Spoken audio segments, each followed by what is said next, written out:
All right. From books, though, to TV, Natalie. I'm super excited. I told you right away after we had binged this, I was like, all right, everybody needs to watch it. Cobra Kai. It's on Netflix. Have you seen it? We're going to show you a quick clip right here.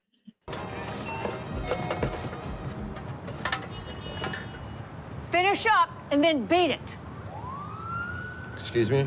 This is my mart. You ain't hustling no point at my mart. I'm not hustling. I'm not homeless. Oh, and more right there. Yeah, the homeless lady, that's actually Susan Gallagher, who is, I mean, you would never know. Look how gorgeous she is. Hi, guys. Good to see you again. Susan, you know, it's kind of, I shared this with you before, but we were actually talking about Cobra Kai because Carly was watching it. And I'm like, well, remember Susan, she missed talking to you the last time because she was on maternity leave. So it's great to welcome you back. Of course, we know you from the homeless character that people are really buzzing about. And then, of course, you own your own production company. One busy lady. How are you? I'm great. It's so nice to see both of you. And Carly, it's so nice to be with you. Natalie again. I love you guys. And even though we're remote and doing this whole virtual thing, I'm just so glad to be back and see you guys. All right, so let's talk about this show because I absolutely love it. So this actually came out a couple of years ago and was very popular on the original platform. But now it's had this second kind of homecoming, right? Where everybody's discovering it again. Did you expect this or kind of give us a little bit of the background when it hit Netflix and again, taken off again? Well, Netflix had been airing the first 3 Karate Kid movies for quite a while. So they were starting to build, the buzz was starting to build around that. And then they finally announced that seasons 1 and 2 of Cobra Kai were going to drop on Netflix worldwide August 28th. So it has just exploded. And I mean, yes, we thought it was going to happen, but no, then you don't think it's going to happen because you just never know in this business. I mean, I have been on some great shows and we thought, oh, this is it. This is going to be a hit. And then it doesn't. So we were hopeful, but it was like, and I was telling you girls earlier, oh gosh, there's that hilarious scene. I love this scene.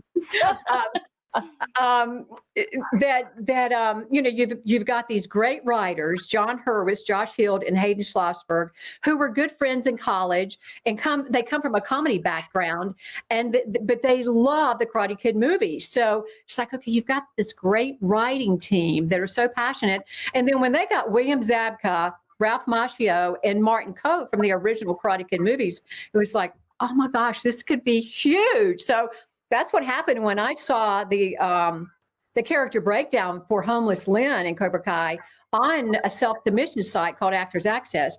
I self-submitted because I knew my agent was never going to submit me for a homeless woman. And I got the audition. I went on the callback. I was in full character and I got the job. And it has just been a blast. And I'm so grateful to be part of this very special series. Well, refresh our memory. I do remember you talking about how you got into character, that audition, you dressed the part, you were homeless Lynn, you've done your research, and your character does add that comic relief, which is, you heard me maybe laughing as we were watching that clip there. As a matter of fact, the actress that's in the driver's seat, her name is Hannah Kappel. She's adorable. Her character's name is Moon, and she's from Asheville. So I'm catching up with her this afternoon at her agent's studio. So we're going to have a picture or whatever. So I can't wait to see her. But those girls were hilarious in that scene, and I thought just knocked it out of the park. And of course, the writing, you know, open up and give me money. I mean, you know, I ain't gonna hurt ya. Well, and that's what I love about this series. There's a lot of humor. Of course, there's a lot of fighting. Yeah. There's a lot of heart to it, I think, too. I mean, there's this constant kind of good versus evil and kind of people wanting to, it's just so good. I really recommend for people not even if you're a huge Karate Kid fan. Right. No. Because to find a show that both me and my husband go, okay, yes, like we're in this. I mean, that says a lot.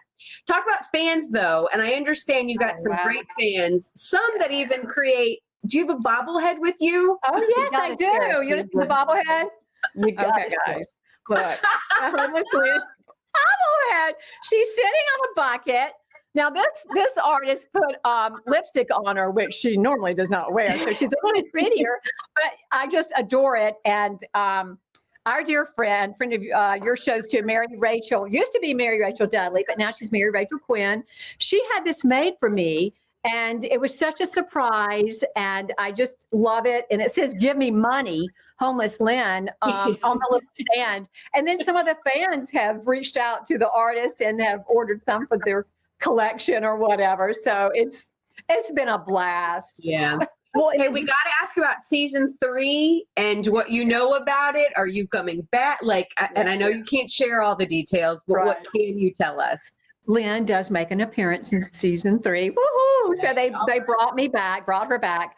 And you know what I'm hearing is the same thing that everybody else is hearing, that it's going to be 2021. Hopefully it'll be early 2021 because the fans have been very patient, most of them, and are just so anxious. But I think this will give the rest of the world an opportunity to get caught up on the first 2 seasons of Cobra Kai, because once you get into it and you just fall in love with all of these characters, I think there is a character for every personality type out there in the audience. So there's a little bit of this and a little bit of that. And like you were saying earlier, Homeless Land provides some comic relief, especially for Johnny Lawrence.